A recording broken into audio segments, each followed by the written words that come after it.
Assalamualaikum warahmatullahi wabarakatuh. Bismillah, alhamdulillah, wa syukurillah, ala nikmatillah, la haula wa la quwata illa billah, amma ba'du. Pemirsa dimanapun Anda berada, ketemu kembali dengan Kilamong Putro, salam budaya, warisan Nusantara.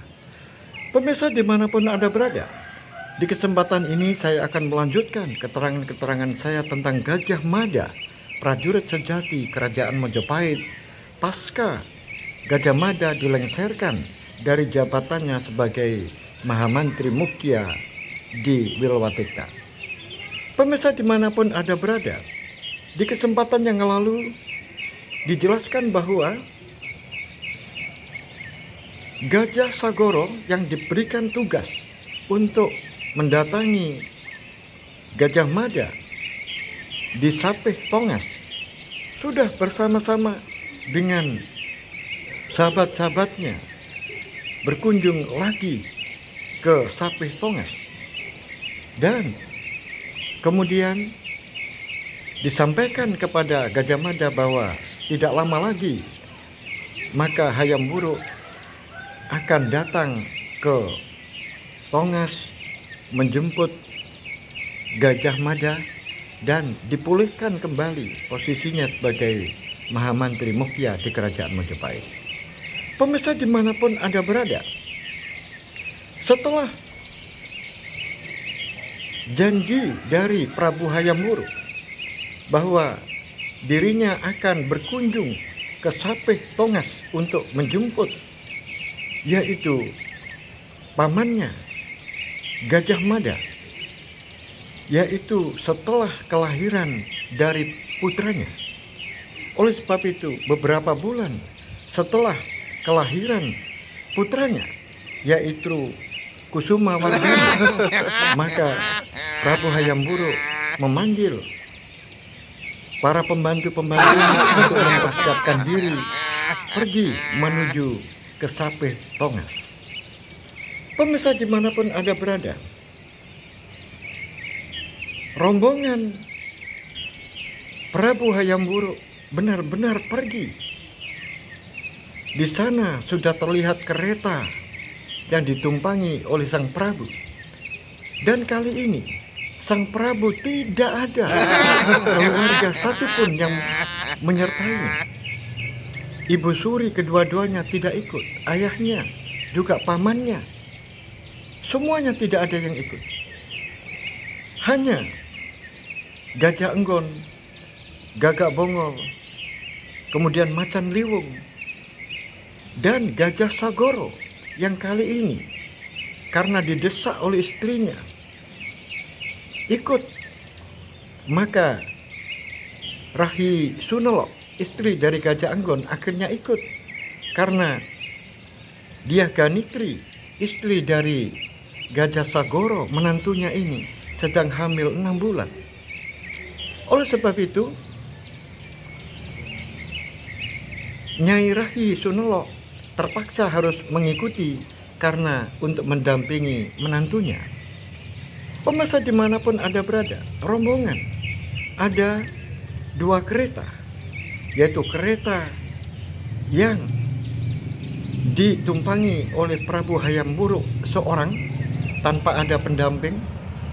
Kemudian ada kereta yang ditumpangi oleh Nyai Rahi Sunelo bersama dengan menantunya yaitu Dyah Ganitri, dan sebetulnya masih ada 3 kereta lagi, yaitu kereta yang sebetulnya jatah dari Gajah Enggon, kemudian jatah dari Gagak Bongol, dan kereta dari jatah dari Temenggung Macan Liwung.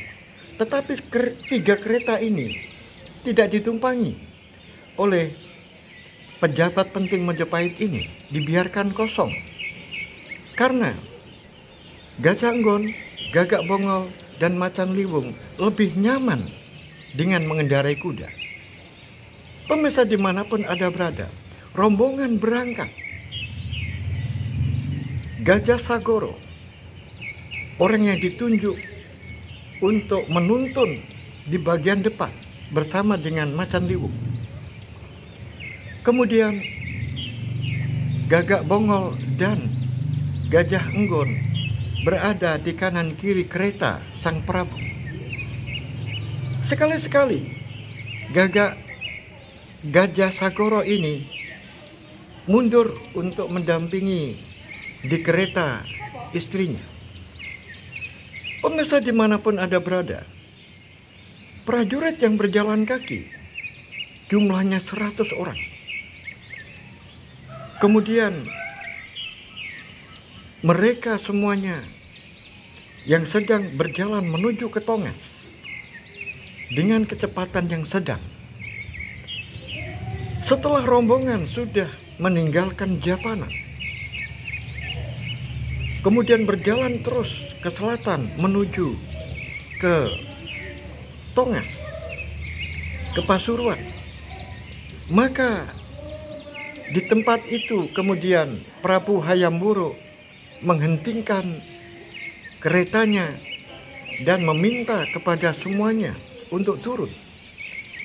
Disebabkan karena Prabu Hayam Wuruk ingin mengenang kembali, karena di tempat perbatasan Pasuruan itu dulu pernah terjadi sebuah pertempuran hebat antara kerajaan Mojopahit dengan Lumajang. Saat itu sebuah tragedi yang mana Lumajang dan Mojopahit diadu oleh seseorang, yaitu namanya Patih Halayuda. Sehingga terjadilah pertempuran di antara Lumajang yang dipimpin oleh Patih Nambi yang dituduh oleh Patih Halayuda sebagai pemberontak. Dan saat itu yang memadamkan dipimpin oleh Patih Gajah Mada secara langsung. Dan pertempuran yang luar biasa itu membawa banyak korban, termasuk Patih Nambi menjadi korban fitnah dari Patih Halayuda. Pemirsa dimanapun Anda berada, kemudian perjalanan dilanjutkan untuk menuju ke Tongas. Tetapi setelah sampai di Tongas, hari sudah gelap. Oleh sebab itu, oleh Matan Luwun ditegaskan tidak mungkin harus dilanjutkan. Oleh sebab itu Matan Luwun memerintahkan untuk berhenti di tempat itu dan mendirikan tenda untuk menginap di tempat itu. Akhirnya didirikan tenda-tenda. Ada tenda besar yang ditempati oleh Prabu Hayam Wuruk, dan juga ada tenda yang ditempati oleh Nyai Rahi Sunelok bersama Diaganitri, dan juga ada tenda-tenda yang lain yang sebetulnya adalah jatah dari Gajah Enggon, Gagak Sagoro, Macan Liwung. Tetapi tetap saja tenda-tenda itu dibiarkan kosong, karena bagi Gajah Enggon, Gagak Bongol, dan Macan Liwung lebih nyaman hidup atau tidur di tempat yang terbuka, karena sudah terbiasa di dalam saat-saat beliaunya ini melakukan pertempuran-pertempuran, sehingga kalau ada di luar rumah lebih nyaman untuk tidur di luar tenda. Pemirsa dimanapun Anda berada, nampak Macan Liwung begitu gelisah. Macan Liwung begitu gelisah melihat, kemudian memikirkan, karena selama ini Macan Liwung menyimpan bahwa sebelum berangkat Macan Liwung dan Gajah Enggon ini sudah menangkap 2 orang mata-mata, yaitu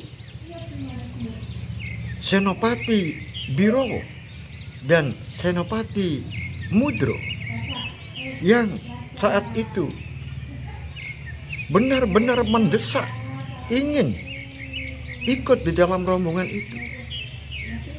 Dan di samping itu juga ada tanda-tanda di istana bahwa ada tulisan-tulisan sandi yang menyebar di luar istana maupun di dalam istana, yang isinya adalah sudah saatnya kita bertindak di Tongas. Ini merupakan sandi rahasia. Kata-kata sandi ini pasti ada hubungannya dengan Senopati Mudro dan Senopati Birowo. Oleh sebab itu, Macan Liwung adalah orang yang paling waspada di dalam perjalanan ini. Oleh sebab itu, semuanya sudah tidur, termasuk Gajah Enggon dan Gagak Bongol sudah tidur. Tetapi Macan Liwung belum bisa tidur. Karena apa? Karena hatinya, pikirannya selalu mewaspadai hal-hal sekecil apapun akan diwaspadai. Oleh sebab itu, kekhawatiran ini menjadikan Macan Liwung tidak bisa tidur. Nah, malam itu kemudian Macan Liwung berada di tepi perapian yang sudah hampir mati. Tiba-tiba ada orang yang menyapa, "Paman belum tidur."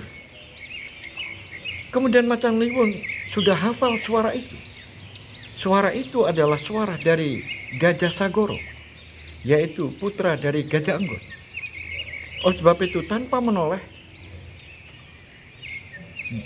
Macan Liwung kemudian berkata, "Mendekatlah kamu ke sini, duduklah di sampingku." Akhirnya Gajah Sagoro mendekat dan akhirnya duduk. Setelah dua orang ini duduk, akhirnya Macan Liwung bertanya kepada Gajah Sagoro, "Bagaimana istrimu?" "Paman, istriku baik-baik saja. Aku sendiri tidak menduga dan tidak mengira semuanya ini berjalan. Semula ayahku dan ibuku begitu keras menolak pernikahan saya dengan Diaganitu. Tetapi akhirnya sekarang aku bisa melihat betapa sayangnya ibu saya dengan menantunya, betapa sayangnya ayah saya dengan menantunya. Karena memang orang Sunda ini baik. Tapi apakah kamu yakin bahwa mata-mata itu ada atau tidak ada?" "Aku tidak bisa mengatakan, Paman, apakah mata-mata itu ada atau tidak ada. Tetapi aku selalu berusaha untuk mempengaruhi istri saya. Istri saya selalu saya pengaruhi tentang rencana-rencana masa depan kita berdua, yaitu aku dengan Ganitri. Kemudian saya juga mengatakan bahwa hubungan yang sekarang ini dengan Sunda dalam keadaan tidak baik. Oleh sebab itu aku mengatakan kepada istriku, setelah ke depan nanti kita akan menyambung hubungan itu agar hubungan antar Sunda dengan Jawa akan berjalan dengan baik." Kemudian apa yang disampaikan oleh istrimu atau tanggapan dari istrimu? Istriku diam, Paman. Kemudian apakah mertuamu juga pernah datang menemuimu? Paman hanya sekali datang ke rumah dan juga ketemu dengan ayah saya, juga bertemu dengan ibu saya. Kemudian mereka diterima dengan baik. Karena rupa-rupanya juga tidak ada kecurigaan atau tidak ada tanda-tanda kalau mertua saya itu juga seorang mata-mata dari Sunda. Oleh sebab itu, aku tidak bisa mengatakan apakah ada atau tidak ada mata-mata itu. Baiklah kalau begitu. Paman tidur saja, biar aku saja yang menunggu. Karena aku sendiri juga tidak bisa tidur, Paman. paman memiliki beban tugas yang begitu besar. Oleh sebab itu, istirahat saja dulu, kemudian aku yang menunggu sampai pagi. Baiklah kalau begitu. Pemirsa dimanapun ada berada, akhirnya Macan Liwung tidur. Setelah bangun pagi-pagi, Macan Liwung yang feelingnya, pikirannya, hatinya selalu terarah tertuju kepada keselamatan sang raja. Ketika bangun tidur, karena dia ternyata bisa tidur, kemudian pertama yang paling dipikirkan adalah bagaimanakah tentang keselamatan sang raja. Ternyata aman-aman saja. Oleh sebab itu, Macan Liwung berpikir, kalau begitu, mungkin kecurigaan saya dalam hal ini keterlaluan saja. Ternyata aman-aman saja, tidak ada apa-apa. Pemirsa dimanapun ada berada, akhirnya perjalanan dilanjutkan. Perjalanan dilanjutkan menuju ke Tongas. Terus dari Tongas kemudian terus berjalan menuju ke selatan. Dan sekarang sudah kereta-kereta ini dan rombongan ini sudah melewati jalan yang menanjak. Semakin meninggi, semakin meninggi. Jalannya menanjak. Dan dilihat di sepanjang perjalanan, pemandangan-pemandangan begitu indah. Gunung-gunung, awan yang biru, kemudian burung-burung yang membentuk segitiga, kemudian terbang di atas. Suara-suara burung yang begitu indah, sehingga sungguh indah, sungguh bisa dinikmati perjalanan ini. Kemudian Nyai Sunelok bersama Diaganitri yang ada di dalam kereta itu juga membuka jendelanya, melihat kanan dan kiri, pemandangan begitu indah. Akhirnya Diaganitri bertanya kepada ibu mertuanya, "Ibu, apakah ibu sudah pernah datang ke sini?" Ibunya menjawab, "Aku baru pertama ini datang ke sini. Andaikan kamu tidak mengikuti perjalanan ini, tentu ibu juga tidak ikut. Karena kamu memaksa untuk ikut, akhirnya aku juga harus ikut untuk menemanimu. Karena perutmu sudah 6 bulan. Oleh sebab itu aku bertanya kepadamu, bagaimana? Apakah mual? Atau ada keluhan-keluhan di dalam perutmu?" Ibu, tidak ada. Semuanya berjalan biasa-biasa saja, Ibu. Karena apa? Karena aku dulu pernah mengandung suamimu, yaitu Gajah Sagoro. Ketika 6 bulan, itu aku selalu makan apa saja, selalu muntah. Kemudian mual-mual itu terus ada. Oleh sebab itu aku bertanya, ternyata bayimu ini luar biasa. Sudah 6 bulan kamu tidak merasa mual dan tidak pernah muntah. Iya Ibu, aku bersyukur bayiku ini sehat. Pemirsa dimanapun ada berada, perkataan-perkataan, ucapan-ucapan, pembicaraan di dalam kereta itu didengar oleh suaminya, yaitu Gajah Sagoro, dan juga didengar oleh Gajah Enggon, mertuanya.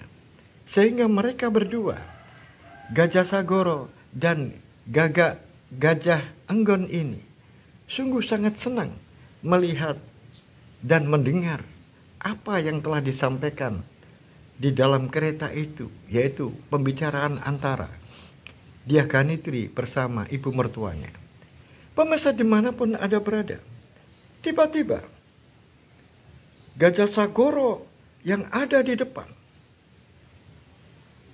mengangkat tangannya, tanda rombongan itu harus berhenti. Kemudian macan liwung menyusul ke depan. Ada apa? Tetapi Gajah Sagoro sudah tidak pakai menjawab. Karena di depan sana terlihat banyak orang. Coba kamu datang ke sana. Kamu lihat ada apa? Akhirnya Gajah Sagoro memanggutkan kepala, langsung melucut kudanya menuju ke tempat orang-orang yang banyak itu. Setelah itu, Gajah Sagoro yang sudah ada di tempat yang cukup jauh, kemudian memberikan isyarat untuk rombongan itu berjalan. Karena oleh Gajah Sagoro diperkirakan tidak ada apa-apa dan aman. Oleh sebab itu, macan liwung kemudian memerintahkan rombongan ini untuk berjalan kembali. Setelah itu, macan liwung berjalan agak cepat, kemudian menemui Gajah Sagoro. Siapa orang-orang ini? Paman, orang-orang ini adalah orang-orang Pamadan. Karena di depan itu ada dukuh, yaitu dukuh Pamadan. Jadi orang-orang ini adalah orang-orang Pamadan yang menyambut kedatangan Prabu Hayam Wuruk. Duh, mereka kok tahu? Dari mana? Dan bukan hanya orang-orang Pamadan, Paman, yang datang ini. Orang-orang Leces juga banyak yang datang ke sini. Loh, kemudian siapa yang memberitahu? Coba sekarang tanya saja, Paman. Tanya beberapa orang siapa yang memberitahu kalau ini adalah rombongan dari Prabu Hayam Wuruk. Akhirnya macan liwung mencoba bertanya di beberapa tempat. Semuanya menjawab, diberitahu oleh Gajah Mada.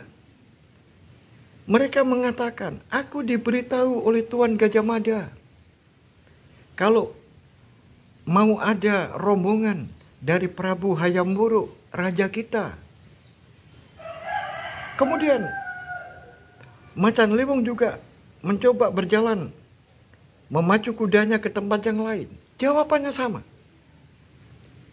Akhirnya macan liwung berpikir, kakang kita ini sudah tidak menjadi pejabat, sudah tidak menjadi mahapati, tetapi kakang kita ini masih suka bermain-main dengan sandi.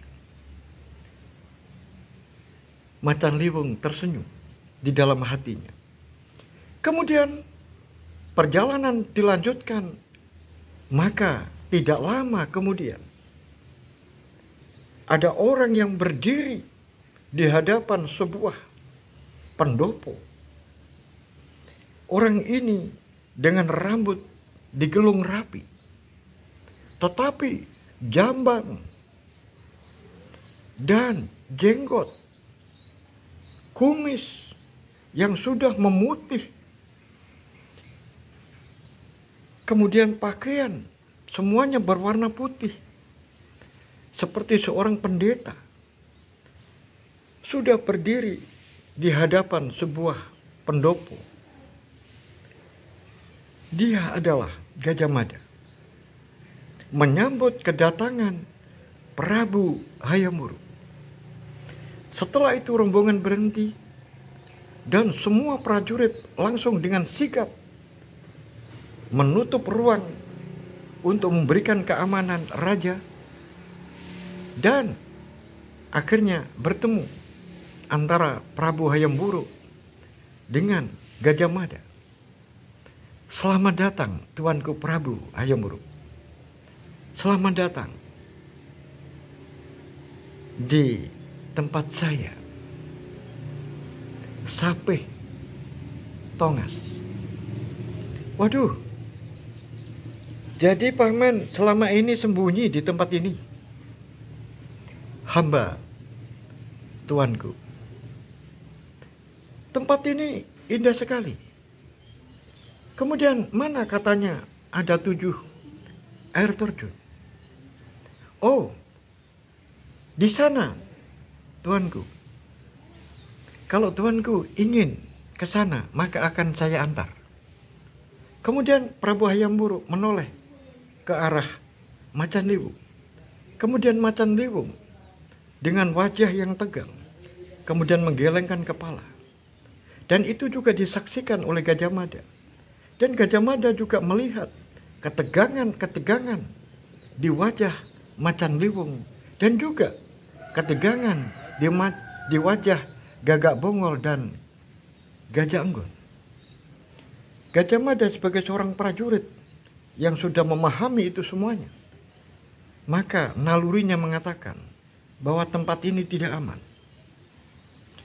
Kemudian dengan cepat tanggap Gajah Mada langsung mengajak tamunya, yaitu Prabu Hayam Wuruk, untuk naik ke atas pendopo, yaitu Madakaripura. Langsung para prajurit sigap menutup ruangan, jangan sampai ada ruangan yang bisa dipakai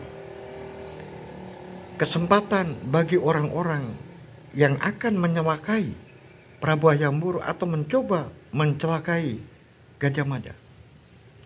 Pemirsa dimanapun ada berada, kemudian semuanya orang yang hadir di tempat itu, termasuk masyarakat Pamadan dan masyarakat Seleces yang juga ingin mengetahui Gajah Mada dari dekat dan juga Prabu Hayam Wuruk dari dekat, mereka mulai berjubel untuk semua tertuju di pendopo itu. Kemudian yang lain tamu-tamu undangan juga sudah duduk di tempat itu. Ada Gagak Bongol, Gajah Enggon, kemudian Nyai Sunelok dan Diaganitri sedang ada di pendopo itu. Sedangkan Macan Liwung ada di luar pendopo itu, terus mengawasi, termasuk Gajah Sagoro. Kemudian tiba-tiba Macan Liwung mendekati Gajah Enggon. Rupa-rupanya tempat ini sudah mulai tidak aman. Itu bisiknya Macan Liwung kepada Gajah Enggon. Benar, kamu benar, Macan Liwung. Aku tadi juga melihat orang yang aku curigai, yaitu masih besanku sendiri, ada di sini. Bagaimana menurut pendapatmu? Benar, aku juga melihatnya. Bahkan aku melihat yang lain. Orang-orang Sunda, saya perkirakan di sini ada 3 orang. Dan itu adalah orang-orang pokok yang kita curigai. Kemudian aku tidak tahu, pasti ada binaan-binaan orang yang sebagai eksekutornya. Oleh sebab itu kita harus waspada. Kemudian Gagak Bongol juga berbisik, apakah aku harus duduk di sini? Sebaiknya Gajah Enggon dan Gagak Bongol di sini saja, karena pemandangannya kurang elok.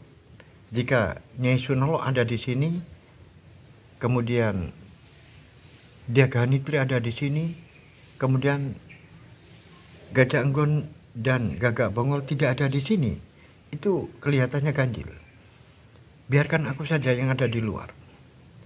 Baiklah, kalau begitu hati-hati. Terus waspada. Pemirsa dimanapun Anda berada, bagaimanakah kelanjutan kisah ini? Apakah Prabu Hayam Wuruk yang berkunjung ke Sapih ini, yang sudah ketemu dengan Gajah Mada ini dalam keadaan aman, apakah tidak ada ancaman yang akan merenggut jiwanya? Dan juga bagaimanakah? Apakah Patih Gajah Mada juga bisa selamat dari ancaman orang-orang yang menyusup di tempat itu?